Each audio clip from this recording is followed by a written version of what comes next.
Bienvenidos from the Rio Grande Valley. Welcome to Pueblo News. I'm Ana Sanchez. And I'm Daniel Diaz. We're so excited to be here tonight for the debut of our weekly show. Pueblo News is a project of La Unión del Pueblo Entero. This show is to share with our members the latest news about the Rio Grande Valley. Tonight we'll recap our Summer of Justice, or how border residents organized after facing legislative attacks from the Texas Capitol and DC. From voting rights to immigration justice, we'll cover all this tonight on Pueblo News. Texas Governor Greg Abbott signed into law the anti-voter bill known as SB 1. The new restrictions completely gut popular voting options like drive-through and 24-hour polls. Disabled Black and brown voters will now face more barriers at the ballot box. That's why several civil rights groups are challenging this in the courts. La Unión del Pueblo Entero is one of the organizations suing the state and federal court. More on this later in the show. New census data sets the stage for a 2021 redistricting process. This once-in-a-decade event draws new congressional districts and determines government funding. A likely census undercount could affect the Valley's funding and representation in D.C. The assumed undercount is due to pandemic challenges, as well as former President Trump's attempt to add a citizenship question to the census. Lupe was one of the organizations that went to the court to block the question from appearing in the census. In Texas, a special legislative session to draw the new maps begins on September 20th. A shocking Supreme Court ruling allows the return of a Trump-era policy known as Remain in Mexico. The policy denies people a safe pathway to seek asylum in the U.S. It forces them to wait in Mexico under violent conditions. Advocates in Reynosa, such as the Sidewalk School, say thousands of people seeking asylum are in imminent danger. This adds to the Biden administration's list of failures to roll back dangerous Trump policies. Congress is considering a historic plan to improve the country's social safety net. The $3.5 trillion proposal includes a pathway to citizenship for millions of undocumented immigrants. This includes dreamers, CPS recipients, farm workers, and essential workers. But some Congress members are threatening to derail the plan. In this political game are the Valley's Henry Cuellar, Vicente Gonzalez, and Filemon Vela. Thousands of families in the Rio Grande Valley will benefit from the passage of this plan. The question tonight is, which side will our representatives choose? Will they choose their own political power, or will they defend our values and protect millions of undocumented immigrants? Members of Lupe spent the summer calling on Congress to vote for the $3.5 trillion proposal. Congress has a golden opportunity to make this happen through a process known as budget reconciliation. What's special about the budget reconciliation is that Democrats only need a simple majority to pass it. At this point, the plan has already cleared the first two steps through Congress. We need to make sure our representatives finish the job. So what does immigration have to do with the budget proposal? We know that immigrants deserve a pathway to citizenship because they're humans who deserve that right. It's also true that creating this path will benefit the U.S. economy. In fact, economists estimate that it would add billions of dollars into our local, state, and federal economy. That's why this plan is part of a budget proposal. One of the groups who will benefit from the passage of this plan are those who have DACA. That's why in July, we protested outside of Attorney General Ken Paxton's office in FAR. This was days after a federal judge partially ended the DACA program. Immigrant farm workers, mothers, and youth gathered outside of Paxton's office to condemn his greedy attacks against DACA. They also called on Congress to deliver a permanent solution once and for all through the reconciliation plan. Here's some videos from our members sharing their stories today. Texas Attorney General Ken Paxton, because he was the one who filed the lawsuit against DACA, calling it an unlawful program. But Paxton, the millions of undocumented immigrants that have come here into this country have only done so to find a better future. Como inmigrantes esenciales para este país, poder levantarnos, nuestra familia, a nuestros hijos. Yo como trabajadora del campo he andado desde las 4 de la mañana hasta que se mete el sol. Y aquí está la prueba, en mis manos todas cicatrizadas, cortando cebollas, cortándome las manos para tener un hogar para mis hijas. Yo vengo a darle a este país, pero también quiero que el país me responda, que no nos saquen de esto que está pasando ahorita, que nos dejan fuera. Dicen que esenciales, entre comillas, pero ¿dónde estamos los trabajadores esenciales? sociales. A couple of weeks after this protest in FAR, the Senate cleared the first step to pass the plan. The reconciliation plan then made its way to the House. So we shifted our focus to our three Valley reps, Henry Cuellar, Vicente Gonzalez, and Filemon Vela. In August, Lupe members protested outside of Cuellar's office in Mission. Cuellar reportedly joined a group of 9 conservative Democrats who threatened to block the plan in the House. Among this group were also Reps Gonzalez and Vela. So at this point, every single Valley congressman was a threat to the passage of this historic plan. Here's what our members had to say during our protest outside of Cuellar's office. My name is Lupita and I'm 22 years old, and I have had the door to DACA closed on me twice. When I was 17, I had my plans for after high school. To go to school, get a car, have a driver's license. I began preparing to apply for DACA because I knew it would help me with my plans, but then Trump canceled DACA. I didn't get DACA, but I kept my plans. I started school to be an esthetician. I taught myself to drive.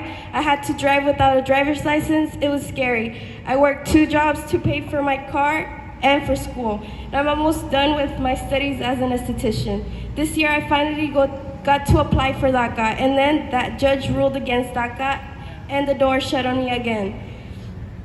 But I haven't lost hope. I'm here today to make a difference, not just for me, but for all of us who are trying to get the legalization and citizenship that will help us have a better life. And I'm here for my mom. I'm here because my mom taught me to just never give up, always have hope. What motivates me, all of it, is my mom. She's been through a lot. I just want to help her out. I don't want to give up on my mom. She brought me here when I was 3. My mom was getting away from abusive relationship. My mom works cleaning other people's homes so that I can continue my plans. When the door to DACA closed on me, it was like it closed on her too. She knows I have goals, but she tells me don't give up. To everyone listening who has citizenship, join us and make a change. We're all humans and we all have goals, but it's harder for those of us who don't have the same resources and the legal status. Help us convince Congress. It will benefit me and it would benefit you, because there's always immigrants like my mom working hard to leave things a little bit better, to make things a little bit easier for the next generation like me to reach our goals. Yeah. There you go. 10 days after that protest, the 9 conservative Democrats agreed to not block the plan for now. It then cleared the second historic step in Congress. There are still battles to win before it lands on President Biden's desk, but we are confident in the power of our movement to lead Congress to deliver citizenship this year. In the next few weeks, we'll track which side Valley reps will choose. Will they help send this plan to President Biden's desk, or if they will side with conservative anti-immigrant political games? Like our Lupe members said in their testimonies, we can't wait another year. We can't wait another decade. The time to deliver a pathway to citizenship for millions is now. To get involved with Lupe and this campaign, visit our website, lupenet.org, or send us a message on Instagram, Twitter, or Facebook. Now we move to our co-host, Daniel Diaz, to discuss Texas's latest voter suppression law. Thank you, Ana. I'd like to begin with one simple question. Where are the priorities of the Texas government? Let me tell you what they're not. They're not the horrific scarcity of the ICU beds and ambulances across the state. They're not climbing COVID-19 cases among the unvaccinated and our children. They're not fixing the state's failing power grid. They're not providing adequate drainage to low-income neighborhoods that flood year after year. They're not the schools to keep teachers and kids safe in a pandemic. Instead, Governor Abbott's priority is to take away our civil and human rights one legislative session at a time. On Tuesday, Governor Abbott signed into law the controversial voter suppression bill known as SB1. According to our friends at Move Texas, we were already considered the most restrictive state for voting rights in the country. This new law makes an already bad situation even worse. For border residents, these bad politics coming from the Texas Capitol can make us feel left out. These politics should not represent who we are as a state. But we won't stop fighting for our rights. Border voters and Texans are no strangers to attacks against our access to the ballot box. Bad laws have tried to keep us from the polls throughout history, and just like the rest of the US, people of color in the Valley have had to fight for fair and equal representation. In July, Lupe members rallied outside of State Representative Armando Martinez's office. We wanted to show our support of the historic House walkout to block Abbott's first attempt at passing the anti-voter law. Other community organizations such as Arise and ACLU Texas also joined us. Here are some clips from that rally in Weslaco. Excuse for limiting the right to vote by Black and brown citizens because those voters supported candidates not favored by this government. Instead of creating roadblocks for voters, the legislature should be opening doors to assure every voter can participate in every single election. The governor claims that people do not trust in our legislature, in our elections. People would trust the system of voting if they believe that they're not being rigged to favor one group or a political party before the election even begins. This is what we're fighting for here today. El derecho de votar, el derecho de cada persona ciudadana a votar sin tener que el gobernador o un partido político nos quiera quitar el derecho de votar. A couple weeks after that, Lupe members traveled to Austin to join the Texas March for Democracy. It was a 27-mile march organized by the Poor People's Campaign. Here's some footage from the 4-day march.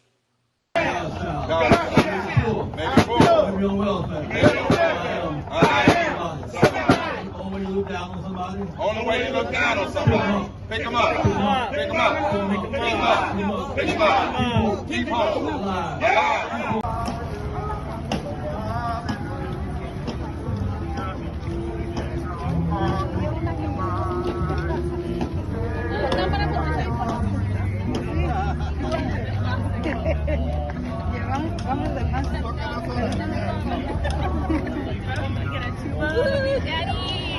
And now Lupe is challenging Texas voter suppression law in federal court.